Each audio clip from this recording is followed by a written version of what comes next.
Salut et bienvenue dans cette 7e saison du podcast Filles Expat. Ici Kelly, ton hôte, comme toujours, et me revoilà en force pour continuer à te faire découvrir de nouvelles histoires de femmes qui vivent aux quatre coins du globe. Attache ta ceinture, c'est parti! Vous le savez peut-être ou vous le découvrez aujourd'hui, mais je vis à l'étranger depuis plus de 13 ans et en 2022, j'ai également obtenu ma citoyenneté canadienne. Ce parcours m'a fait prendre conscience de nombreuses choses, mais celle dont j'aimerais parler aujourd'hui, c'est à quel point l'engagement associatif est profondément ancré dans la culture nord-américaine. D'ailleurs, fun fact, au Canada, le bénévolat est non seulement encouragé, mais aussi considéré comme un devoir citoyen.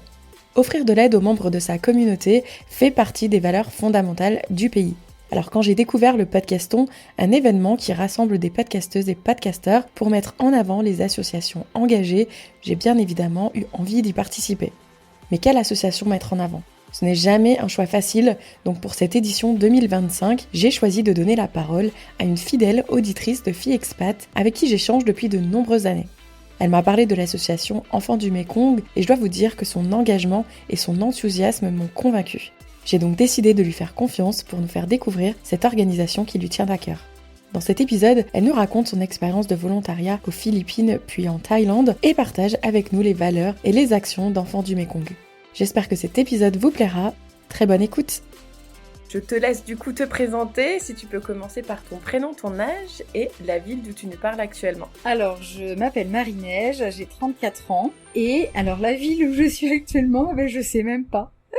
Je sais même pas le nom, c'est une petite ville en province, dans la province du nord de la Thaïlande, de la province de Pai, qui est au nord-ouest de la Thaïlande, en frontière de la Birmanie. Bon, alors pour replacer dans le contexte, parce que les gens ils vont se dire comment ça, elle sait pas où elle se trouve. Donc c'est l'épisode le plus à l'arrache qui se passe en ce moment. D'ailleurs, on s'excuse par avance s'il y a des problèmes de son, si c'est pas top. Mais en fait, Marie-Neige est en road trip et là, elle m'a envoyé un message. Oh, ça fait combien de semaines qu'on essaye de faire cet enregistrement? Oui, plusieurs semaines. Et donc là, elle avait un petit créneau, donc j'ai sauté dessus. Moi, je suis littéralement en pyjama. Elle a ma tête pas coiffée, pas maquillée, rien du tout. Et donc, elle ne sait pas où elle est parce que, vas-y, dis-nous, comment t'es arrivée dans ta petite guest house? Eh bien, parce que je suis en road trip en moto. Je suis partie il y a quelques jours de Chiang Mai. Et du coup, je m'arrête un petit peu au fur et à mesure de mon périple. Et voilà, là, on m'a donné une adresse que j'ai enregistrée sur Google Maps, mais je sais pas exactement le nom de la ville. Je savais juste le nom de la guest house. Donc voilà pourquoi je sais où je suis, mais pas vraiment. Excellent. Donc, Marie-Neige, ça fait des années, j'ai l'impression qu'on se suit mutuellement sur les réseaux sociaux. Ouais, ça fait pas mal de temps. D'ailleurs, t'avais participé à une petite série qu'on avait fait en avril 2023 sur J'arrive en solo à l'étranger et comment on se fait des amis. Je sais pas si tu t'en souviens. Tout à fait, je me suis réécoutée il y a pas longtemps parce que je voulais montrer à une copine et je me suis fait rire moi-même. Enfin, c'est drôle de se réentendre quelques années après. C'est clair, là t'auras ça encore dans la boîte pour les prochaines années, donc c'est génial, je suis trop contente de pouvoir te tendre le micro, du coup dans cette semaine spéciale Podcaston. Et alors avant qu'on en arrive à parler du monde associatif et qu'est-ce qui t'a emmené à l'étranger, on va faire un petit retour en arrière. Avant de faire le petit retour en arrière, tu vois, j'oublie même mes questions signatures. La première question signature du podcast, c'est déjà, est-ce que tu pourrais nous dire quelle est, toi, la surprise culturelle que tu as eue la première fois que t'es arrivée, enfin pas forcément la première fois, mais une surprise culturelle quand t'es arrivée à l'étranger et comment t'as réussi à faire face à cette différence culturelle? Bien moi, ce qui m'a sauté aux yeux quand je suis arrivée en Asie, et ça me revient à chaque fois que je retourne en Asie, après être rentrée en France pendant un petit moment, c'est la relation qu'ils ont au temps, la notion du temps qui est hyper différente de ce qu'on a chez nous en Europe, où nous on doit toujours tout optimiser, tout rentabiliser et voilà, aller au plus vite.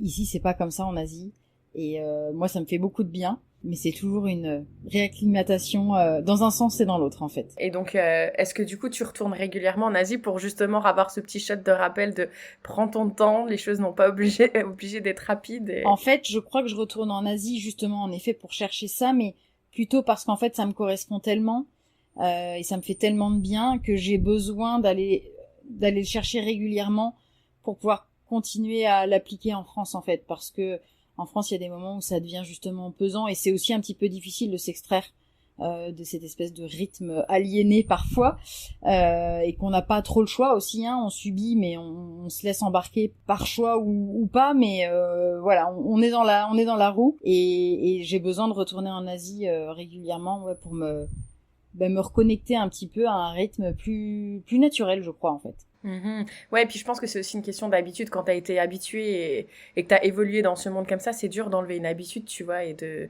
changer un peu ce rythme. Donc, Et bah, comme tu parles de la France, revenons justement de la France. Où est-ce que tu as grandi? Dans quel cadre familial? Qu'est-ce que tu as fait comme études? Et est-ce que tu peux nous emmener à qu'est-ce qui t'a emmené pour la première fois en Asie? Eh bien, moi, je suis née en Vendée. Je suis la plus grande des 3 filles de mes parents. Je suis l'aînée, donc j'ai 2 petites sœurs qui vivent en Vendée aussi. Moi, j'ai fait des études dans le commerce international, en gros. Après, j'ai exercé, j'ai été assistante commerciale export, import, enfin voilà, dans des assez grosses entreprises qui avaient une activité à l'international. Et puis un jour, après, j'ai eu aussi des problèmes de santé qui ont pas mal joué dans la construction de moi adulte, de la femme que je suis.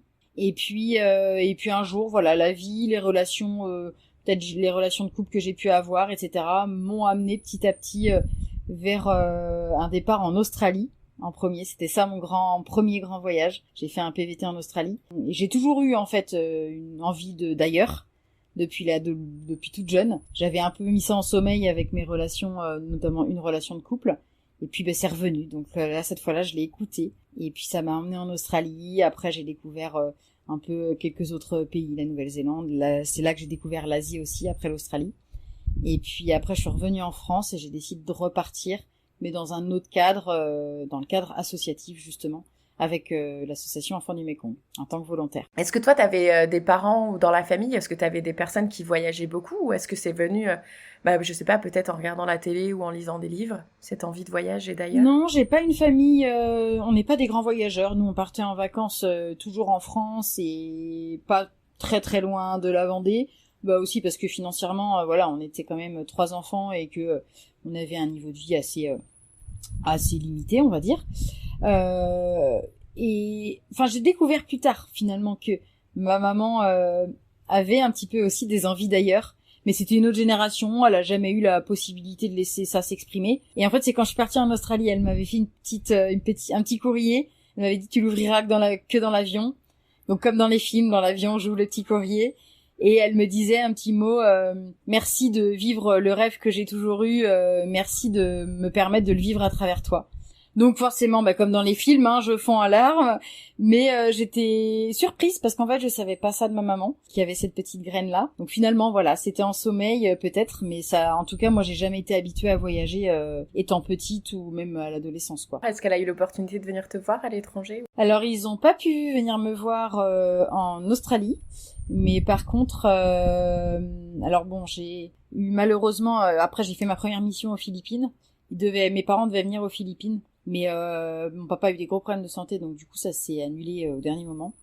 Mais par contre, maman a pu venir me voir pendant ma mission avec tous les autres membres de ma famille pendant ma mission à Bangkok. Donc ils sont venus, on a passé Noël à Bangkok, tous en famille, avec mes neveux, mes sœurs, mes beaux-frères. Enfin, j'avais une sœur qui était enceinte de 7 mois, mes neveux qui avaient 13 mois, donc tout le monde est débarqué à Bangkok, c'était assez exceptionnel. Vraiment, voilà, donc c'est vraiment sympa de pouvoir partager ça aussi quand on vit ailleurs, de mettre des images, des sons, des odeurs, des ambiances sur juste des récits. Ah oui, clairement, parce que les podcasts, c'est bien, on entend, mais c'est vrai que de sentir, comme tu dis, que ce soit au niveau du nez, mais aussi au niveau des sensations sur la peau, au niveau des bruits, mais vraiment de la rue. Surtout Bangkok, moi je me souviens, c'est quand même assez chaotique quand t'arrives, ça peut être chaud et humide. Ouais. C'est puissant parce que ça grouille, parce que c'est une grosse ville et que voilà, ça fourmille, quoi. Donc voilà, d'y vivre et de le raconter et d'y vivre et de le partager, c'est pas pareil, quoi. Et c'est génial, ça donne encore une autre dimension. Clairement. Et donc, qu'est-ce qui t'a emmené à vouloir découvrir le monde associatif et comment tu as découvert les enfants du Mékong? Moi, j'ai adoré mon année en Australie et puis après la petite vadrouille de quelques mois que j'ai fait. Quand je suis rentrée en France, j'ai repris ma vie, on va dire presque un peu ma vie d'avant. Et finalement, là, je me suis dit, mais non, en fait, j'ai toujours cette envie d'ailleurs. Mais c'était différent. C'est-à-dire que pendant mon PVT, j'étais vraiment centrée sur moi. C'était moi. un voyage pour moi. Et là, j'avais envie de repartir, mais avec une dimension plutôt tournée vers l'autre, vers l'entraide, vers le partage, vers la découverte. Alors, j'ai rencontré beaucoup de locaux en Australie et dans mon voyage après, mais là, j'avais vraiment envie d'être dans l'aide, quoi. Dans l'aide, dans la solidarité. C'est un truc que j'avais en moi depuis super longtemps, mais je pensais que pour partir à l'étranger et faire du bénévolat ou du volontariat, il fallait de l'argent.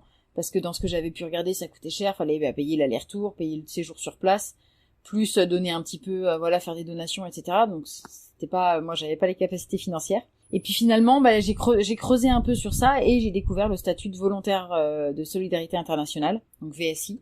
Donc là tout de suite, c'est un peu comme si quand on cherche ses études, tout d'un coup on trouve le diplôme où on se dit mais c'est ça que je veux faire. Et là c'était ça. Je me suis dit ça y est, c'est ça, c'est exactement ça. Et finalement, après, j'ai continué mes recherches, savoir avec quel asso je pouvais partir. J'ai vu que dans la liste, il y avait Enfants du Mékong. Et en fait, Enfants du Mékong, il y avait une résonance particulière parce que moi, mes parents étaient parrains et marraines depuis plusieurs années d'une filleule aux Philippines. Et donc, tout de suite, tout s'est connecté, quoi. Je me suis dit, mais là, les astres s'alignent. Je trouve ce statut-là. Il y a un partenariat avec l'asso Enfants du Mékong que je connais, en qui je sais que je peux avoir confiance, où je sais qu'il y a du sens et qu'il y a c'est vrai, quoi, c'est réel, c'est palpable, c'est sur le terrain, je connais l'action, je sais que c'est utile. Donc tout fonctionnait, donc j'ai envoyé ma candidature et j'ai démissionné de mon job sans même avoir un premier entretien ou quoi, parce que je savais que c'était ça. Donc je me suis dit, je sais pas comment, mais ça passera parce que je veux que ça passe, parce que c'est ça. Et voilà, je quitte mon job parce que je veux que ça soit ça. Et est-ce que tu peux m'en dire, moi je connais pas trop, non je connais pas du tout, j'ai déjà entendu parler du VSI, mais est-ce qu'il faut avoir un certain âge précis, enfin est-ce qu'il y a des conditions à avoir? Pas vraiment. C'est assez ouvert. Je crois qu'il faut quand même avoir 18 ou 20 ans. Faut être majeur. Il n'y a pas de restriction après d'âge de fin. Bon, en général, déjà quand on arrive la quarantaine, souvent ça va là, mais il n'y a pas de limite vraiment définie. Et c'est un contrat tripartite entre le volontaire, l'association et l'État. Donc c'est vraiment un truc qui est sécurisant et sécurisé parce qu'il y a l'État aussi dedans. Donc, ça veut dire que l'asso a quand même des comptes à rendre aussi vis-à-vis de l'État et du volontaire. Donc c'est hyper sécurisant aussi dans le sens où moi en quittant mon job, c'est un motif légitime de démission qui donne droit au chômage. Donc ça veut dire que quand on revient de mission, on peut prétendre au chômage si on avait acquis des droits bien entendu avant de partir. C'est quand même hyper sécurisant. Ça veut dire que quand on revient, on n'est pas le bec dans l'eau à devoir un petit peu, le couteau sous la gorge, je veux dire plutôt, en se disant il faut que je trouve du boulot tout de suite en rentrant, même si en général on a envie et besoin de se relancer, mais voilà, c'est quand même sécurisant. Et puis ça met aussi un cadre pour l'asso, c'est-à-dire que il y a une préparation préalable au départ, il y a une semaine de formation sur l'interculturel, sur l'associatif, sur la solidarité internationale, etc. Parce qu'on part quand même, c'est des missions d'1 an minimum. De 12 ou 13 mois minimum. Ah, ok. Donc c'est forcément du long cours. Et après, il y a quand même un cadre, c'est maximum 6 ans dans une vie. Donc ça veut dire qu'on peut pas faire un VSI à la place d'un job toute sa vie. Même si en soi, c'est vrai que c'est des missions qui en général sont assez fatigantes, ça prend de l'énergie et physiquement, et émotionnellement, parce que on est dans l'entraide, dans la solidarité, et puis on vit de manière simple à la locale. Et nous, en tant qu'Européens, on n'est pas forcément toujours habitués. Mais voilà, c'est assez cadré et sécurisant. Et moi, c'est aussi pour ça que tout de suite, ça m'a... Voilà, je me suis dit, c'est ça, parce que je pars à l'aventure, mais voilà, pas non plus de manière totalement inconsidérée, quoi.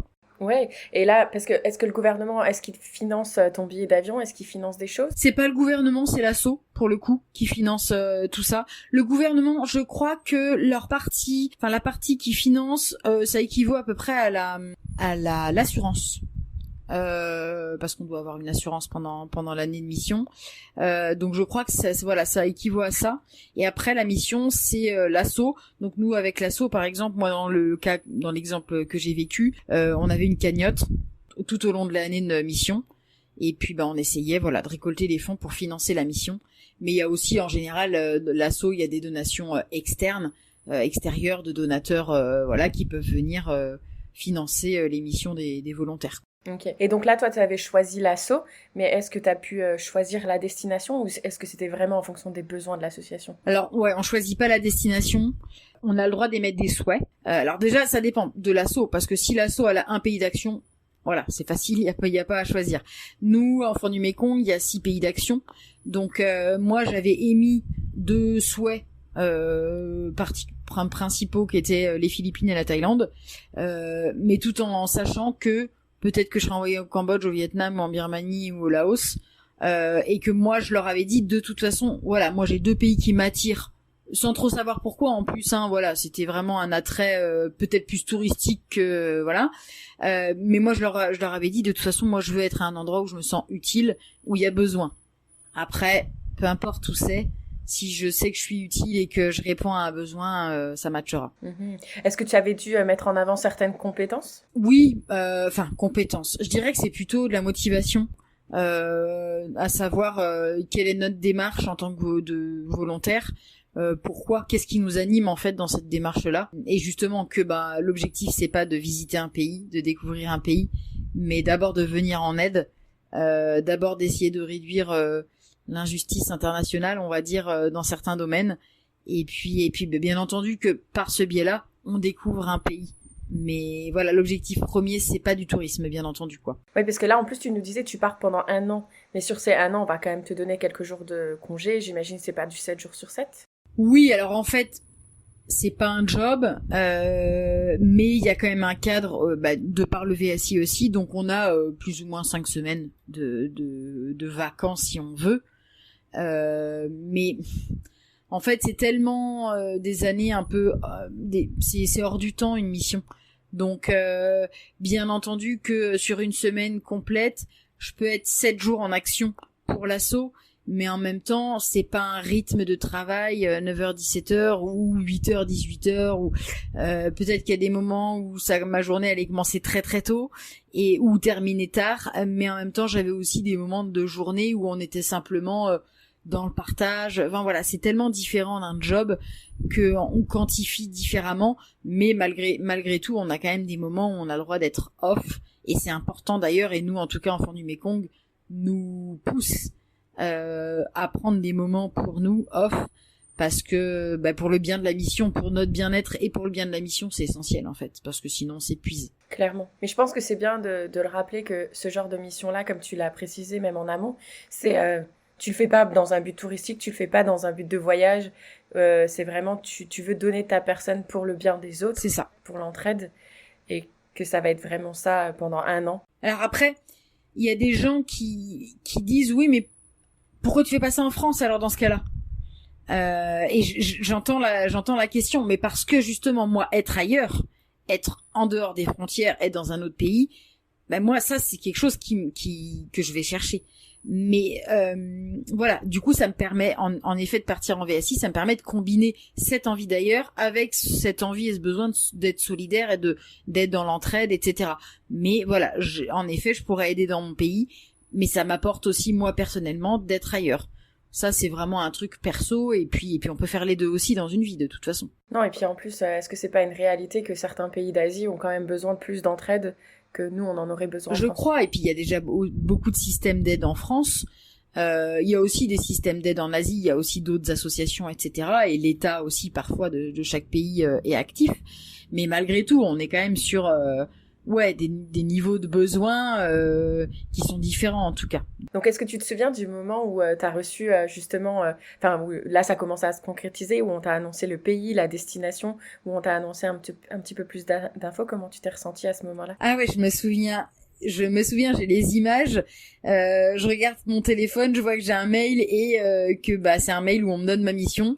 Et qu'on me dit que je pars aux Philippines, et là tout de suite j'étais dehors dans le jardin et je cours, je rentre dans la maison et je vais voir mes parents et je leur dis c'est bon, je pars aux Philippines, et là je regarde en détail, je vois que je pars à Cebu. Moi j'ai jamais entendu parler de Cebu, pour moi les Philippines c'est Manille, voilà, c'est tout, le raccourci Et du coup, je sais que je vais aux Philippines. Finalement, je pars à Cebu. Je connais pas Cebu, mais je suis aux anges parce que ça se concrétise et que je sais que je pars en mission et qu'en plus je pars aux Philippines et que c'est un pays que j'avais envie de découvrir. Donc c'était joie de mes parents de me voir joyeuse en fait. Et là, est-ce que la première chose c'est on va sur Google Maps bon alors où ça se C'est ça. trouve C'est ça, et je regarde un peu et je commence à fouiner, je commence à essayer de voir si je peux pêcher des Lonely Planet ou des guides, des trucs pour voir un petit peu en apprendre un peu plus sur le pays et sur notamment la région des Bisayas où se trouve Cebu. Et là mes parents font pareil, maman se rend compte que les Philippines c'est quand même un des pays où il y a le plus grand nombre de catastrophes naturelles dans le monde. Et bon voilà, je lui dis mais non, c'est bon, t'inquiète, heureusement j'ai pas une maman qui est d'une nature hyper inquiète, mais malgré tout, elle se dit bon, c'est quand même un petit peu dangereux. Finalement, elle avait un peu raison d'y penser parce que j'ai vécu un super typhon, donc j'aurais potentiellement pu mourir. En tout cas, ça a été très très dangereux. Mais bon, ça on ne sait pas à ce moment-là. Et voilà, je pars dans mes recherches et puis je fouine et puis je suis hyper contente quoi. Et qu'est-ce qu'ils font les enfants du Mekong? Alors Enfants du Mekong, c'est une association qui a pour but principal d'aider les plus démunis à avoir accès à l'éducation. Donc l'objectif c'est de permettre aux enfants d'aller à l'école. Et ça marche comment? Ça marche essentiellement par le parrainage. Donc on a des parrains en France, majoritairement en France parce que l'asso est française. On a quelques parrains dans d'autres pays du monde ou en Suisse, dans les pays francophones, en Belgique, qui envoient tous les mois une certaine somme et qui arrive chez un filleul ou une filleule qui bénéficie de ce parrainage. Et cet argent-là doit bien servir à un but éducatif, donc c'est-à-dire payer l'inscription à l'école, payer les uniformes, parce qu'en Asie il y a des uniformes, le matériel scolaire, et puis après quand ils sont en études supérieures, ça peut être aussi aider pour payer les hébergements, etc. Donc il y a deux types de parrainage, un parrainage scolaire et un parrainage étudiant, qui est un petit peu plus élevé parce que forcément les études supérieures coûtent plus cher. Mais voilà, c'est vraiment basé sur ça. Alors après, il y a aussi d'autres actions qui viennent un peu autour, c'est-à-dire qu'il peut y avoir des projets qui viennent aider des écoles, qui viennent aider des villages pour aider à monter par exemple des infrastructures. Ça peut être des fois des ponts, ça peut être des fois d'aider à construire des sanitaires pour des écoles, etc. Mais vraiment le cœur d'Enfants du Mekong, c'est le parrainage et l'accès à l'éducation pour les filleuls, les plus démunis. Est-ce que j'allais dire en anglais, age range, est-ce que c'est par exemple de tel âge à tel âge ou est-ce qu'il y a des limites ou pas du tout? Pas vraiment, on les aide assez jeunes pour qu'il y ait aussi une relation qui soit nouée entre le filleul et le parrain. Parce qu'en fait, au-delà de l'aspect bien entendu financier, il y a aussi l'aspect, il y a un lien notamment épistolaire qu'on essaye de créer entre le parrain, la marraine et le ou la filleule. Et ça c'est hyper important parce qu'en fait, oui, il y a l'argent, mais ça concrétise aussi mais qui a derrière en fait cette somme qui vient tous les mois. Et puis c'est des encouragements en fait, des parrains, des marraines qui envoient des encouragements avec dans parfois des familles et parfois c'est des enfants qui reçoivent pas beaucoup d'encouragement de leurs parents parce qu'ils ont aussi des fois des parents illettrés et puis que dans la culture c'est d'autres mœurs, d'autres habitudes. Et voilà, c'est toujours gratifiant pour les jeunes et pour les filleuls de pouvoir avoir des encouragements de quelqu'un d'un autre pays, etc. Ça les booste dans leurs études et puis ça leur donne aussi des perspectives. Clairement, ouais, ça leur donne un espoir qu'ils ont peut-être pas envisagé aussi, ou un futur qu'ils n'ont pas envisagé. Est-ce que tu te souviens de ce moment où t'es descendu de l'avion et que t'as découvert pour la première fois ces enfants? Alors ça a été une étape, il y a eu plusieurs étapes parce qu'aux Philippines quand j'y suis allée c'était pendant juste à la fin du Covid. Donc j'ai eu quelques jours de quarantaine. Donc là, on était un peu dans notre bulle, là, tous les volontaires, dans notre chambre d'hôtel et tout. Et puis après, je suis arrivée au centre, dans un centre à Cebu, où donc c'est un centre là où il y a des étudiants. Et là, je vois de voir leur sourire, parce que ça c'est le premier truc. J'en ai des frissons en parlant, parce que c'est vraiment ça met du baume au cœur tout de suite, parce qu'on est dans l'inconnu et à la fois on a ces sourires qui sont hyper réconfortants et qui nous font presque nous sentir déjà chez nous. Et puis ouais, je me suis sentie presque chez moi, dans le sens où oui, c'était inconnu, mais tant de chaleur humaine, tant de bienveillance, que voilà, je me sentais accueillie et presque un peu dans la famille, quoi. Ouais, et est-ce que vous étiez plusieurs volontaires à arriver en même temps? Est-ce qu'il y avait un échange de volontaires? Par exemple, quelqu'un qui part, est-ce que tu as eu une transition? Oui, on a toujours ce qu'on appelle chez Enfants du Mékong le tuilage. Ça dure pas très longtemps, mais pendant à peu près 4 jours, quelque chose comme ça, on fait la passation de la mission d'un volontaire à un autre. Après, le Enfants du Mékong insiste beaucoup sur le fait qu'on soit... Chaque volontaire est le maillon d'une chaîne, et que notre objectif, c'est pas de laisser notre trace chacun, c'est vraiment de contribuer en faisant évoluer, en apportant ce qu'on a apporté à la mission et aux jeunes, pour ensuite passer le relais, quoi. On est vraiment là, pendant 1 an pour s'ancrer un petit peu, en tout cas créer des liens, entretenir les liens, mais avec en tête que derrière on va passer le relais, quoi.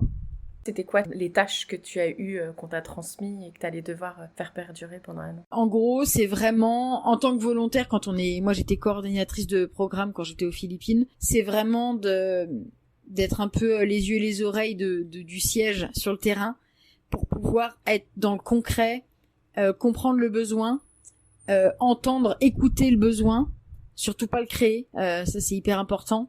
Et du coup faire remonter les infos au siège pour que derrière ils puissent nous donner les moyens de mettre en œuvre une réponse, en fait, d'apporter une réponse. Donc ça c'est vraiment et puis de vérifier, en tout cas de s'assurer que le parrainage qui est envoyé depuis la France est bien utilisé comme il se doit, pour permettre aux filleuls d'aller à l'école, et puis d'avoir tout ce qu'il leur faut, le matériel, les conditions pour pouvoir étudier sereinement. Est-ce qu'au niveau de l'école, il y a de nombreux volontaires, ou est-ce qu'il y a aussi principalement des Philippins qui travaillent comme profs, ou je sais pas, peut-être il y a une infirmière dans l'école, etc. Il y a très peu de volontaires en comparaison aux locaux qui font vivre l'asso, en fait, au quotidien.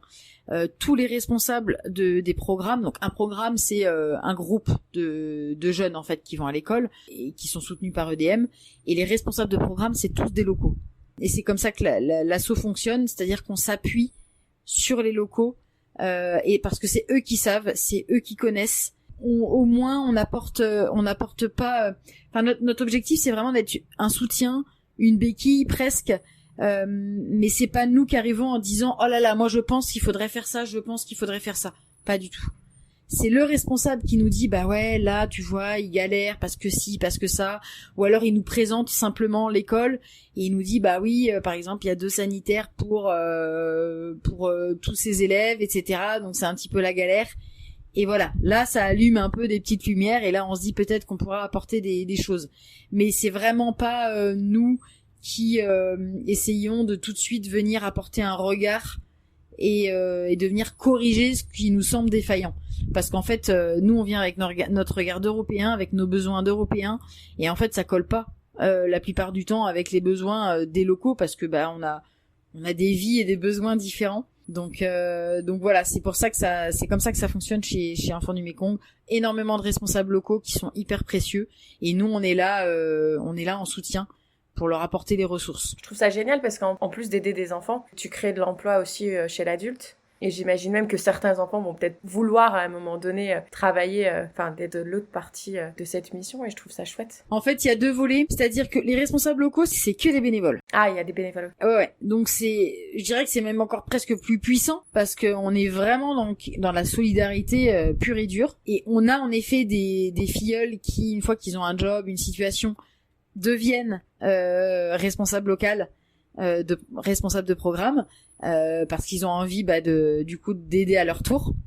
Et on a, alors ça dépend des pays, mais par exemple moi quand j'étais aux Philippines, il y a en effet des travailleurs sociaux ou des choses comme ça qui peuvent venir en appui, ou des psys par exemple, ou ce genre de choses qui peuvent, Enfants du Mékong peut faire appel, là en effet dans le cadre professionnel, parce que ça sort un petit peu de notre zone de compétence, nous en tant qu'association de solidarité internationale. Et là, pour le coup, on va faire appel un peu à notre réseau, à des jeunes qui ont été formés, qui ont pu faire des études grâce à Enfants du Mékong. Et du coup, on a aussi un réseau comme ça de ce qu'on appelle, alors aux Philippines, ça s'appelle les alumni. Et du coup, c'est génial de pouvoir piocher dans ce vivier-là. De jeunes qui ont été formés grâce à l'asso et qui sont hyper heureux du coup de pouvoir exercer auprès de jeunes que eux ont été en fait finalement par le passé, quoi. Bah oui, parce qu'en plus ce sera les personnes les mieux adaptées pour justement leur venir en aide, parce que ils étaient à leur place à un moment donné. Un peu plus tôt, tu nous as parlé de ce typhon. J'ai envie d'en savoir plus maintenant, parce que je t'imagine dans cette école. Bon, j'ai un peu de mal à m'imaginer bien évidemment à quoi ça ressemble, mais est-ce que t'étais là à ce moment-là avec les enfants au moment où le typhon a frappé? En fait, quand on est cordeau, on n'est pas... Il y en a qui vivent avec des filleuls. Moi, je vivais pas avec les filleuls. J'avais une chambre indépendante dans un petit village, voilà, et je me rendais sur les programmes depuis ça en bus ou en van donc moi j'étais toute seule, mais ouais, j'étais logée, en fait. Moi j'étais sur l'île de Bohol quand j'étais aux Philippines, et mon logement était vraiment au bord de la mer. Et en fait quand il y a eu super typhon, du coup j'étais vraiment aux premières loges. Donc j'ai eu au début quand ça commençait à monter, j'avais les vagues qui commençaient à rentrer dans ma chambre, mais bon, je me disais que ça allait le faire parce que ça m'était déjà arrivé une ou deux fois avec quand il y avait des lunes avec des fortes marées, d'avoir un petit peu les vagues qui venaient s'immiscer sous ma porte, parce que bon, il y a toujours des jours sous les portes en Asie. Mais voilà, là ça a été vraiment puissant, et du coup le plancher de mon hébergement a commencé à céder au milieu de la nuit, là, pendant le moment fort du typhon. Donc j'ai dû évacuer au milieu de la nuit avec ma noix de coco sur la tête, et c'était assez épique. Mais ouais, ça aurait pu être plus grave, ça ne l'a pas été, j'ai eu de la chance. J'aurais pu évacuer au préalable, en fait, me loger ailleurs, mais le propriétaire d'où j'habitais m'avait dit non, c'est bon, t'inquiète Marie, pas de problème. Bon, finalement j'aurais dû évacuer, mais voilà, on n'a pas bien anticipé le truc, et puis bon, finalement je suis toujours là aujourd'hui, mais j'avoue que j'ai pendant 2-3 heures j'ai quand même bien flippé, et à ce moment-là ma sœur venait juste d'accoucher 2 mois avant, et je me suis dit mince, peut-être que je rencontrerai jamais mes neveux, quoi. J'ai eu un peu les boules quand même. En plus, quand ça arrive la nuit, je sais pas toi, mais moi j'ai l'impression que quand c'est la nuit, il y a tout qui se dramatise un petit peu plus dans nos têtes. Je sais pas si... Peut-être. Ouais. Ouais. Puis on se rend compte qu'on contrôle rien, en fait, que voilà, c'est la nature toute puissante, la nature reprend ses droits, et que c'est elle qui décide, et qu'il y a qu'à attendre, quoi. Et moi qui qui ai tendance des fois à être beaucoup dans le contrôle, etc. Là, on a zéro contrôle, donc c'est très déstabilisant. Et d'attendre sans rien faire que ça se calme, c'est difficile. Et puis après il y a l'après, justement, à traiter, parce que moi ça voulait dire aussi que j'avais aussi forcément beaucoup d'inquiétudes pour oui, pour ma vie, mais aussi pour tous les filleuls, en fait, qui, je savais, allaient perdre leur maison, parce que c'est 3 bouts de bambou qui sont empilés les uns sur les autres. Et en effet, quand j'ai ouvert ma porte le lendemain matin et que j'ai vu la désolation et l'apocalypse, je me suis dit là, les semaines à venir, ça va être compliqué, parce qu'il va falloir là, on n'est plus dans l'école, on n'est plus dans l'accès à l'école, on est dans avoir un toit sur la tête, quoi, avoir de l'eau, avoir de l'électricité, on est en post-catastrophe naturelle, quoi. Ouais, et puis qu'il n'y ait pas de maladie qui commence à apparaître, etc. Donc, ça doit pas être évident. Mais c'était hyper enrichissant. C'est enrichissant, mais est-ce que aussi mentalement, comment on... Enfin, parce que là, on est un peu peut-être sous l'adrénaline, etc. Mais est-ce qu'à un moment donné, quand les choses se calment un peu, est-ce que à un moment donné, ça vient un peu te refrapper en pleine tête ce que tu viens de vivre? Et comment on surpasse cette période? C'est plein d'émotions, en effet. Alors oui, moi ça a commencé par la peur, l'inquiétude, et puis le lendemain, quand j'ouvre tout, c'est la colère et la tristesse, parce qu'on se dit que c'est injuste, et la tristesse, de me dire que je disais qu'ils avaient rien, mais en fait le peu qu'ils avaient, ils l'ont perdu, quoi. Donc ça, c'est dur. Et puis j'ai passé plusieurs jours où je pouvais pas me déplacer parce que les routes étaient coupées, etc. Mais dès que j'ai pu retourner sur les programmes, j'ai une autre volontaire qui m'a rejoint et à deux on a fait l'état des lieux, en fait, l'état de la catastrophe, hein, de toutes les maisons qui étaient totalement rasées. Et c'est dur, c'est dur parce qu'en fait on voit les gens pleurer et en même temps j'avais vécu la même chose, donc j'ai pleuré avec eux. Mais il y a eu aussi beaucoup de sourires, beaucoup de joie. C'était au moment de Noël, donc on a passé Noël avec les bougies parce qu'il y avait plus d'électricité. Et en fait, ça n'a pas empêché les gens de fêter Noël et d'être dans la joie, le partage. Et c'est tout ça en fait mélangé, et on avance ensemble, main dans la main. Et puis moi j'avais du coup la chance d'être là avec Enfants du Mékong, et qu'Enfants du Mékong ait monté un fonds d'urgence. Donc on a pu avoir des fonds, et j'ai pu aussi semer un peu d'espoir. Dans le sens où on a pu aider à la reconstruction, même si c'est pas le cœur d'action d'Enfants du Mékong, mais là malgré tout Enfants du Mékong s'est mis au service de ça. Donc on a fourni le matériel pour qu'ils puissent reconstruire les maisons. Donc du coup c'est aussi de l'espoir, de la joie, du partage toujours. Donc tout ça se mêle, et puis on avance ensemble, et en fait c'est ça la solidarité quoi finalement. Moi c'est ce qui m'avait marqué quand j'avais été en Thaïlande, donc j'étais allée en 2011 et j'étais arrivée à une période où il y avait une grosse saison des pluies. C'était même l'aéroport de Bangkok était sous l'eau, c'était pour te dire à quel point ils avaient eu beaucoup d'eau à ce moment-là. Et je me souviens, ce qui m'a marqué, c'est que je voyais tous les enfants avec des sourires. Ils jouaient dans l'eau, ils faisaient des petites cannes à pêche et tout. Et je me disais, Et c'est ça qui, même quand j'étais en France, qui m'avait choquée, parce que je me dis, punaise, ils ont rien. Mais ils continuent quand même de profiter du moment présent. Là, ils ont plein d'eau, du coup, ils construisent des cannes à pêche, tu vois, pour essayer de faire quelque chose avec la situation. Et je trouvais ça tellement beau, et je me dis on a tellement à apprendre d'eux en fait, parce que nous on serait déjà en panique totale, alors qu'on a des assurances, on a tout ce qu'il faut pour nous aider à reconstruire les choses, pour les retrouver telles qu'elles étaient. Eux ils ont rien, et ils en jouent au contraire de cette situation, et ils gardent le sourire. Et je trouvais ça m'avait culturellement choquée. Ils ont une façon de se positionner face aux événements qui est différente de la nôtre, c'est-à-dire que nous, je pense que là on aurait, dans des situations comme ça, on est plus on subit.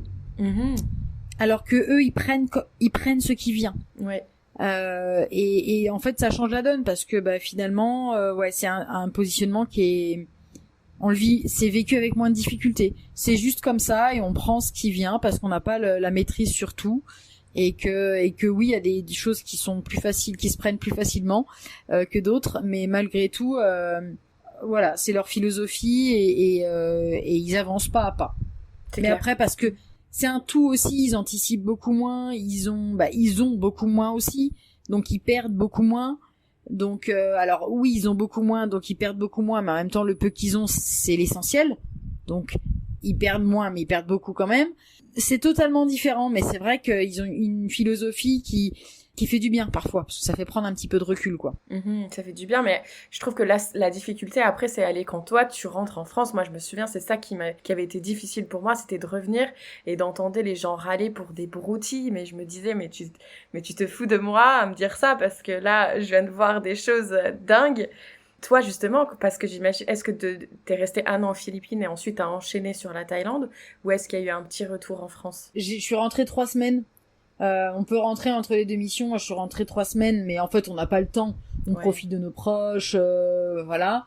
Mais c'est plus après, quand je suis rentrée sur un petit peu plus longtemps. C'est hyper compliqué. De toute façon, moi, chaque fois que je reviens, c'est hyper compliqué, et notamment après une mission, parce qu'il y a plein de choses qui font plus écho, en fait, qui nous paraissent insignifiants, mais en même temps, c'est compliqué aussi. Enfin, moi, quand je rentre, j'ai pas envie d'être moralisatrice. Non, c'est clair. Dans le sens c'est pas notre rôle. Voilà. Et ça, c'est un petit peu difficile, parce qu'en même temps, on a envie de lui dire, mais on s'en fout tellement de ça. Des fois, quand on rentre en France, c'est qu'il y a les gens qui vont râler pour des trucs. Et en même temps, j'ai pas envie d'arriver en mode, alors moi, j'ai fait une mission, donc moi, j'ai vécu des moments difficiles, donc, toi, tu te plains, est-ce que tu te plains? On s'en fout.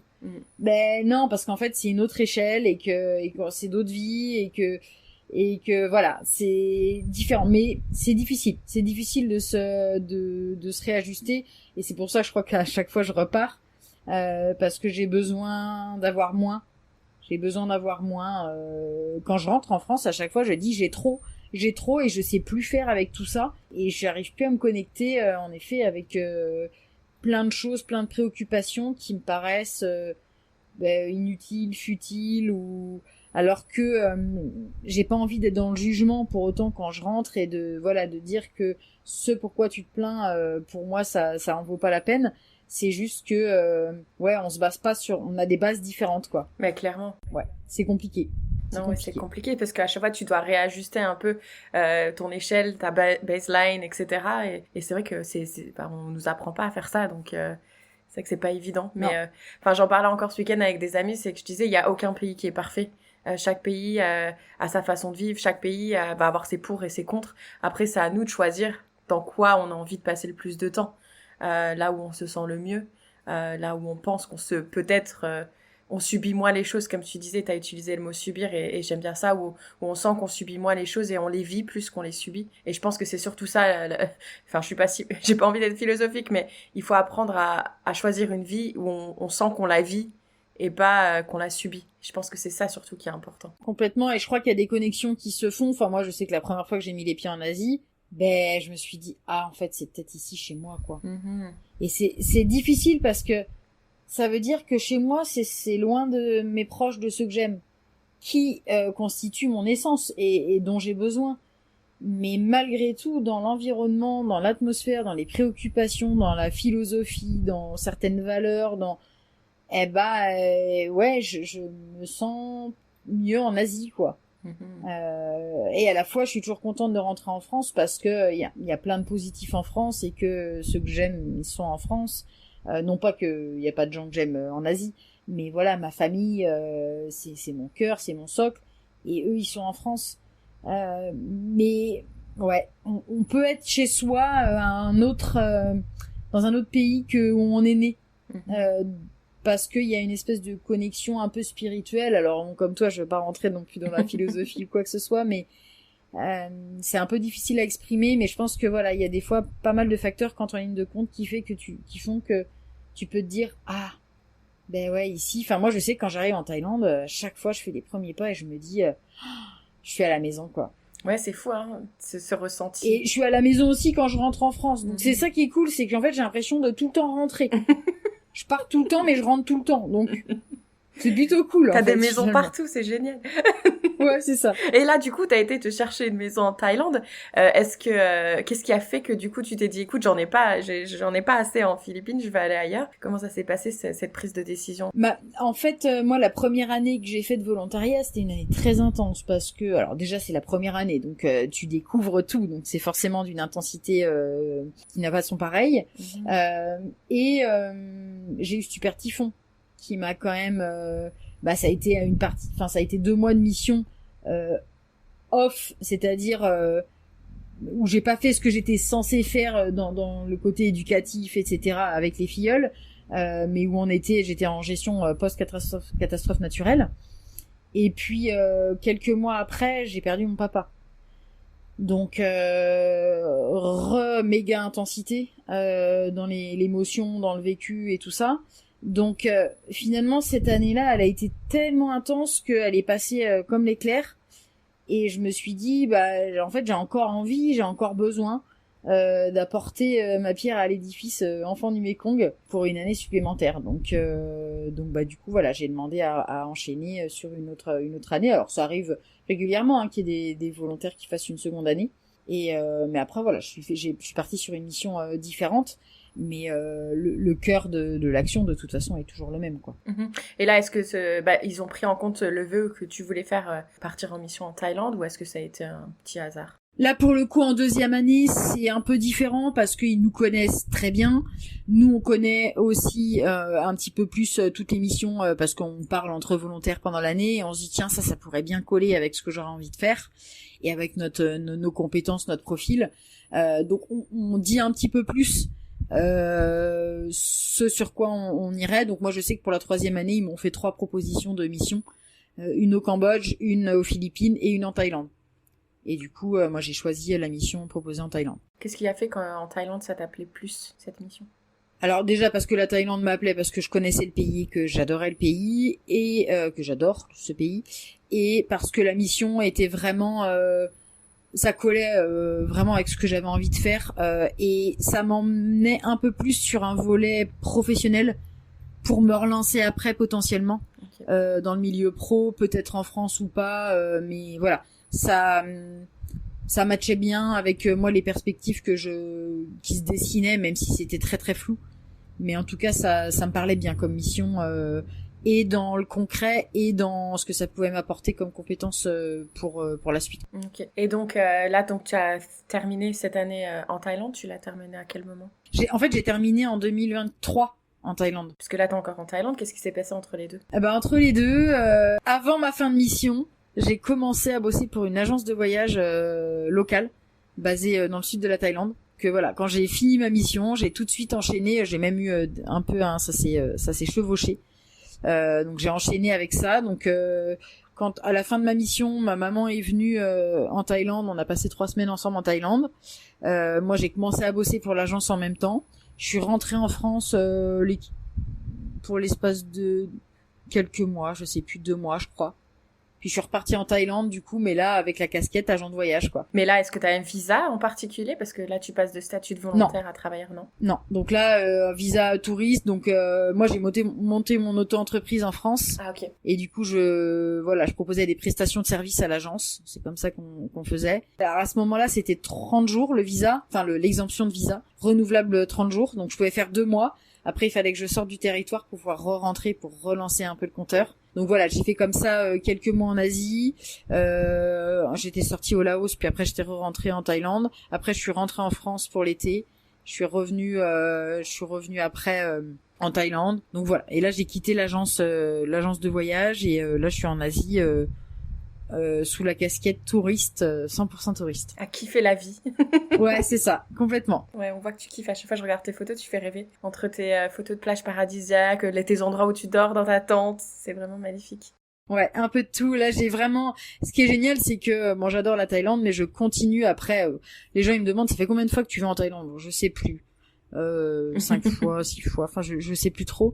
Mais je continue à découvrir encore des pépites, quoi. Donc c'est vraiment génial je continue les découvertes, les expériences, les nouvelles expériences. Là, c'est la première fois que je campais dans les parcs nationaux et c'est encore une expérience nouvelle et c'était vraiment génial. J'ai été sur des îles où il y a 0 hôtel, 0 resort. C'est magique, quoi. C'est magique. Et puis là, la boucle que je fais en moto, c'est pareil, c'est de la totale découverte. Donc c'est vraiment génial aussi du coup de là d'être juste sous la casquette touriste, mais pas touriste lambda dans le sens où je connais bien le pays, je balbutie quelques mots dans la langue, ça m'aide un petit peu parfois et je sais où aller chercher l'authhenticité et pour pouvoir découvrir les choses à la locale. Et c'est vraiment cool, quoi. Ouais, on en parlait avant d'appuyer sur enregistrement. Tu me disais, c'est sûr, on se sent en sécurité, même si on est une nana en solo à voyager, il n'y a pas de problème d'insécurité, et ça, c'est quand même important. 100%. Ouais, complètement. Et c'est vrai que ça, je m'en rendais pas vraiment compte. Et c'est vrai que quand on va un peu ailleurs ou quand on écoute des histoires d'autres voyageurs, je me rends compte que, en fait, ici, moi, c'est facile. Je laisse mes affaires un peu à traîner à droite à gauche, il y a pas de risque, et puis je fais des randos, moi je randonne toute seule, je pars des fois vraiment au fin fond de la pampa et c'est safe, et ça c'est quand même hyper confortable parce que ça me permet de pas me poser 10 000 questions dans tout ce que je fais et de vraiment suivre mon envie du moment, et ça c'est vraiment une belle richesse, quoi. Bah oui, pouvoir laisser la clé de son scooter sur le scooter devant sa guest house et ne pas avoir peur qu'on le pique, c'est quand même ça au niveau psychologique, mais c'est parce que quand tu es dans des pays où tu te poses c'est le stress mental, on s'en rend pas compte parce que ça se mesure pas, mais c'est vrai que c'est intense quand tu dois toujours faire gaffe à tes affaires. Là, si tu as cette liberté mentale, c'est incroyable, ça c'est vraiment de la liberté plus. On dit en très bon français, jamais 203. Est-ce que tu penses que tu vas repartir à un moment donné pour une 3e mission avec les enfants du Mékong? En fait, il en a été question. Quand j'ai fait ma 2e année, pendant la 2e année, j'avais à la base pris la décision de faire une 3e année. Et puis, en fait, au moment où j'ai pris la décision et où ça s'est validé avec l'asso, parce que du coup, c'était toujours avec Enfants du Mékong. Enfants du Mékong, ils sont pas forcément trop pour qu'on fasse trop d'années, dans le sens où après le retour aussi est difficile, et puis des fois ça peut être l'année de trop où du coup ça peut entre guillemets porter préjudice autant aux volontaires qu'à l'asso aux personnes qu'on aide. Donc l'objectif c'est vraiment d'essayer de trouver voilà, de bien quantifier. Et j'avais vraiment envie de faire une 3e année, et puis en fait quand j'ai pris la décision de faire ma 3e année, mon corps m'a fait comprendre que non. Je commençais à avoir des moments où je me sentais anxieuse, mais dans le sens où j'arrivais pas plus à bien respirer, je sentais que j'étais oppressée, j'avais une pression sur la poitrine, tout ça, et en fait au bout d'un moment j'ai compris que c'est parce que la décision que j'avais prise c'était pas la bonne. Et qu'en fait j'avais envie et besoin de rentrer. J'avais aussi besoin, je pense, de vivre une autre étape du deuil de de la perte de mon papa, parce que du coup papa, j'étais en mission en fait, donc j'ai vécu mon deuil en mission, et je crois que là c'était un moment où j'ai pris conscience que j'avais besoin de rentrer et puis de retrouver aussi mes sœurs, mes neveux, ma maman, mes beaux-frères, puis mon chez moi, de retrouver l'endroit où j'ai grandi, de pouvoir aller me recueillir aussi sur les centres de papa, plein de choses, de conscientiser plein de choses aussi pour pouvoir passer des nouvelles étapes. Et du coup on en a parlé avec l'asso, et puis du coup ça s'est annulé. Ma 3e année s'est annulée. Là j'y ai repensé quand j'ai quitté l'agence. Je me suis dit voilà, qu'est-ce que je fais. Ça m'appelle encore la solidarité, tout ça, parce que moi j'ai besoin de sens, et ça fait sens vraiment en moi. Mais ça s'est pas fait. J'ai postulé dans une autre asso pour une autre mission. Ma candidature a pas été retenue. Donc en fait voilà, je ferme pas la porte, peut-être que oui, peut-être que non. Là pour l'instant, je me lance dans autre chose. Je vais faire une saison dans un camping cet été. Ah génial. Voilà, je retrouve le camping où j'ai fait ma toute première saison à ma majorité. Donc voilà, je retourne pour ça pour l'été. Je retourne en Thaïlande avec ma maman et ma tante au mois d'octobre. Et puis on verra ce que 2026 me réserve. Est-ce que ça sera dans le volontariat? Est-ce que je vais m'ancrer dans un professionnellement dans autre chose? Ça reste assez flou pour l'instant. Ok, bon, ça viendra, les bonnes opportunités se présenteront à toi au moment venu. Donc. C'est ça. Je me dis les opportunités que j'irai chercher, que je créerai ou qui viendront à moi. Je vois que les choses se font, que j'avance au fur et à mesure, et des rencontres et des expériences, et voilà, je me projette pas trop loin, j'en ai pas besoin, j'en ai pas envie. T'as bien raison. Je sais déjà à peu près à quoi va ressembler 2025, et ça me va bien, ça me rassure, et puis on verra petit à petit quand 2026 s'approchera le nouveau chemin que je prendrai. Eh ben oui, il faut vivre comme les Asiatiques maintenant, au jour le jour, et on verra. En tout cas, moi ça me correspond bien pour l'instant. Clairement. Avant que je te pose ma petite question finale, si quelqu'un qui nous écoute aujourd'hui et envisage peut-être de parrainer un enfant dans l'association, est-ce que tu as une idée des coûts que ça engendre pour une personne? Alors oui, parce que je suis marraine du coup, forcément, je me suis embarquée dans l'histoire. Moi, j'ai un prélèvement aujourd'hui, si je dis pas de bêtises, de 28 € par mois. C'est un parrainage scolaire, donc c'est le premier échelon. Et puis après, si on fait un parrainage étudiant, donc si on veut soutenir pour les études supérieures, là, je crois qu'on est à 36 €, quelque chose comme ça, par mois. C'est déductible des impôts, donc si on paye des impôts, c'est quand même hyper intéressant à prendre en compte, parce que mine de rien, ça a une incidence sur les impôts qu'on peut payer.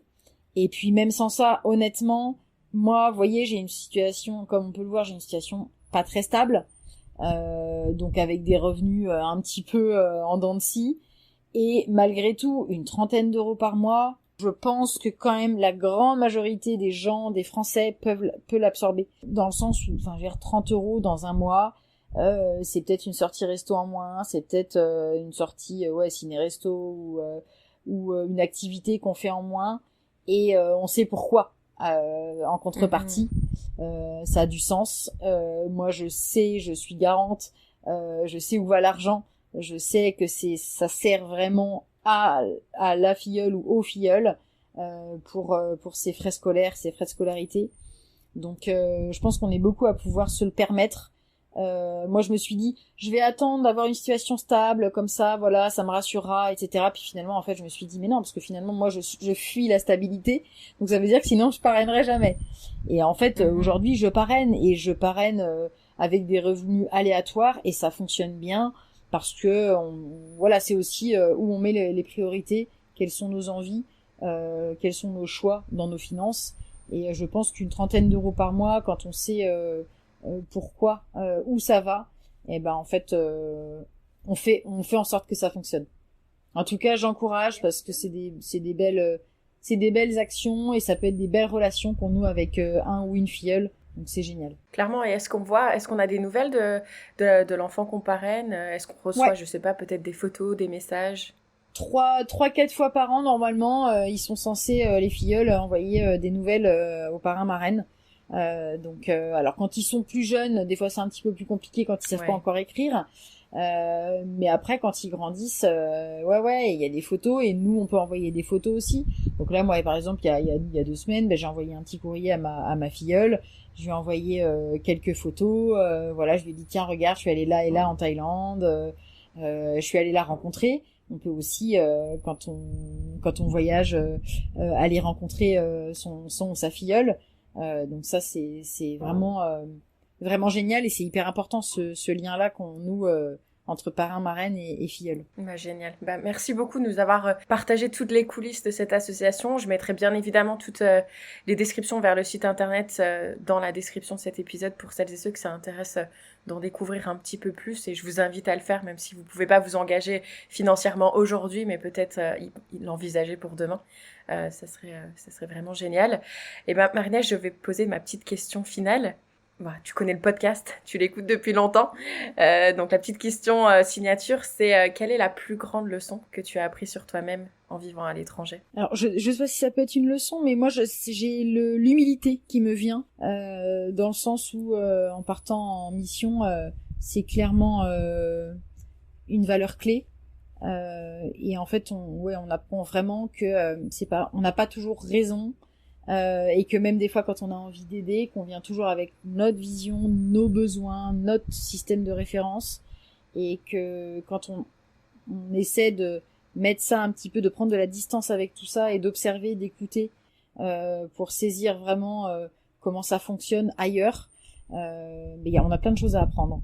Alors de pas être dans le jugement. L'humilité, c'est ça aussi, quoi. Ça va être vraiment de prendre comme c'est, sans forcément se dire que c'est bien ou c'est mal, mais simplement en ayant la conscience de la différence et que la différence nourrit, et que sans que ce soit bien ou que ce soit mal, ça peut être bon pour nous, en tout cas ça peut faire sens ou faire écho en nous ou pas, et du coup on prend ou pas, et voilà, et du coup on peut piocher un petit peu ici ou ailleurs dans ce qui nous nourrit, ce qui nous fait du bien, ce qui nous fait avancer, et voilà, et tout ça en fait finalement c'est grâce à l'humilité, en prenant la distance et en observant, et puis après on peut piocher un petit peu dans ce qui nous convient.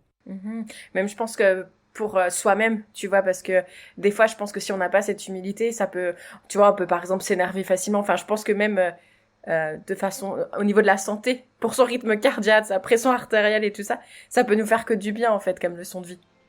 Oui, totalement, je pense, tout à fait. Prendre du recul, prendre de la distance, observer, se nourrir sans jugement. C'est difficile, hein. Moi je dis ça, je fais pas du tout la fille qui fait ça d'une aisance, mais voilà, quand on y arrive et qu'on essaye de se discipliner à ça, ça permet en effet d'être beaucoup plus, de prendre les choses avec plus de philosophie et plus de légèreté, et je pense que c'est bon pour le cœur, pour le corps, pour la tête, c'est global. Le cerveau, ouais. Super.